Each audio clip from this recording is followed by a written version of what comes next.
देखिए, अभी मैं मौजूद हूँ हज़ारीबाग रेलवे स्टेशन पर, जहाँ पर आज हज़ारीबाग सांसद मनीष जायसवाल के द्वारा कोचिंग कॉम्प्लेक्स का उद्घाटन यहाँ पे की गई है। कोचिंग कॉम्प्लेक्स आपको मैं बता दूँ कि एक तरह का यह स्टोर है जो आए दिन जो रेलवे का जो सामान यहाँ पे रहेंगे और जो बनाया भी जाएगा यहाँ पे।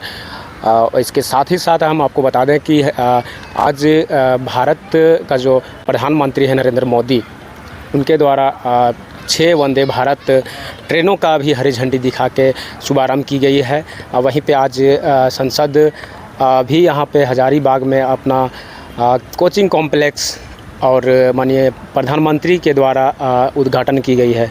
मैं आपको बता दूं कि यहाँ पे अभी जो हज़ारीबाग रेलवे स्टेशन पे उपस्थित हूँ, जहाँ पे ये हम लोग देखते हैं कि क्या कुछ कहे हैं हज़ारीबाग सांसद मनीष जायसवाल ने, क्या कुछ कहा है इसको लेके।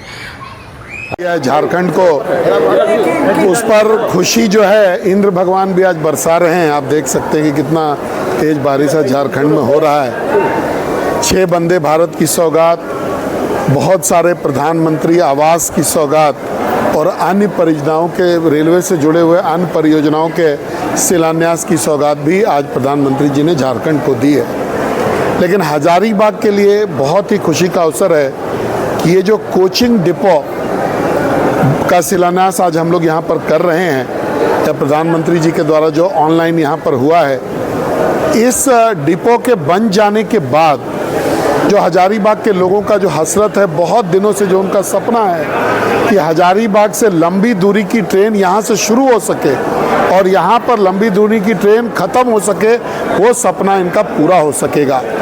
इस कोचिंग डिपो के निर्माण के साथ जो है यहाँ पर सर्विसिंग की फैसिलिटी, कोच क्लीनिंग की फैसिलिटी, कोच के मेंटेनेंस का फैसिलिटी जो है बन करके तैयार हो जाएगा। उसके बिना हज़ारीबाग स्टेशन से ट्रेनें स्टार्ट नहीं हो सकती, केवल ट्रेनें गुजर सकती हैं। जैसे बड़काकाना से आएगा तो आगे जाएगा, या कोडरमा से आएगा तो रांची की तरफ जाएगा।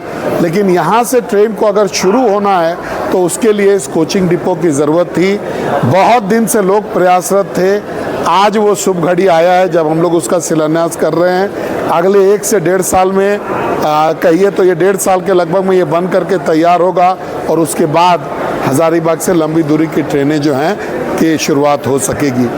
इसके बीच में हम लोग प्रयासरत हैं कि जो ट्रेनें गुजर करके जाती हैं, उन ट्रेनों में से किसी न किसी ट्रेन को हज़ारीबाग से भी दिल्ली के लिए और साउथ के लिए जो ट्रेनें हैं उसको जुड़वाया जा सकता है। जुड़वाने का हम लोग प्रयास कर रहे हैं। इंतज़ार कीजिए, ये घड़ी भी बहुत जल्दी आप लोगों के बीच में आने वाला है।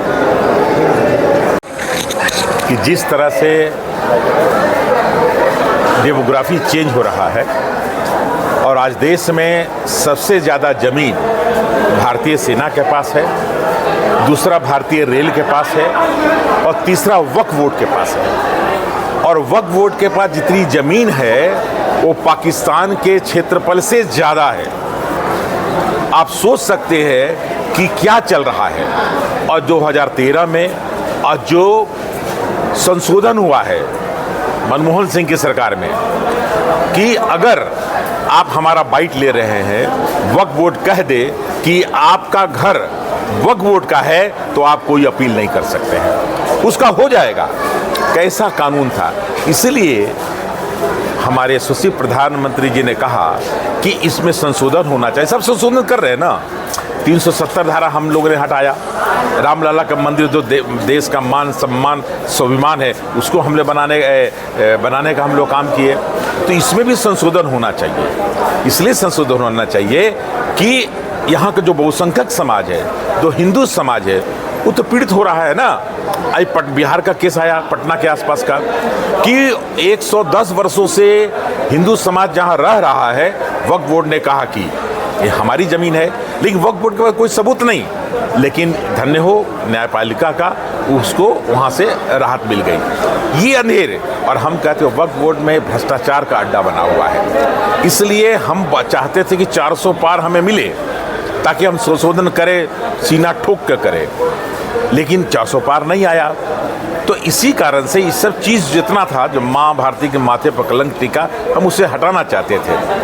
अब जैसे झारखंड देख लीजिए डेमोग्राफी का, झारखंड में संथाल पगना मिलेगी, बहुत जगह ऐसी है जो जैसे छोटनागपुर टेंडेंसी एक, संथाल पगना टेंडेंसी एक, उसके तहत आदिवासी की ज़मीन आदिवासी ही ले सकता है, दूसरा कोई नहीं ले सकता है। लेकिन आदिवासी मुखिया है, सरपंच है, वो मुसलमान उनसे शादी कर लिया, लालच में सीधा हमारा आदिवासी होता है, और उसके बाद ज़मीन सीधा उस मुस्लिम को ट्रांसफ़र हो जा रहा है। अब बताइए, सीधा ये लैंड जिहाद चल रहा है, जमाई जिहाद चल रहा है, और लव जिहाद चल रहा है। किस तरह का जिहाद चल रहा है? इसलिए इसे देश को बचाना है। लोगों ने अभी देखा क्या कुछ कहा हमारे हजारीबाग सांसद मनीष जायसवाल ने। कैमरा पर्सन के साथ मैं अर्जुन टूडू, जिला न्यूज़ 4, हजारीबाग।